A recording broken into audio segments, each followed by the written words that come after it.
কাদামাটির মধ্যে আজ নিজের হাতে প্রথমবার বীজ ভাঙার সেই অভিজ্ঞতার গল্পটি আজ তোমাদের সঙ্গে শেয়ার করব।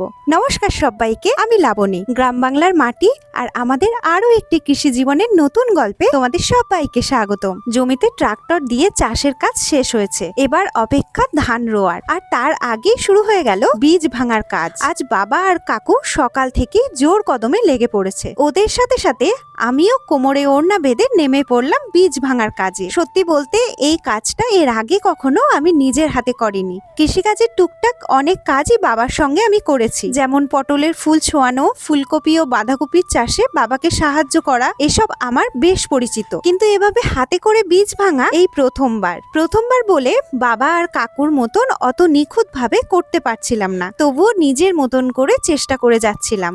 আজ আমরা মিনিকিট ধানের বীজ ভাঙছি। বীজ ভাঙার পর বিচুলি দিয়ে আটি বেঁধে এক জায়গায় জমা করা হচ্ছে, আর যে জমিতে সেই বীজ থেকে ধানের চারা রোয়া হবে, মা সেই জমিতে এক এক করে আটিগুলো রেখে দিচ্ছে। আজকের কাজটা আমার কাছে নতুন ছিল, কিন্তু এই নতুন কাজ শিখতে শিখতেই কৃষি জীবনের আরো একটা গল্পের সঙ্গে পরিচয় হলো।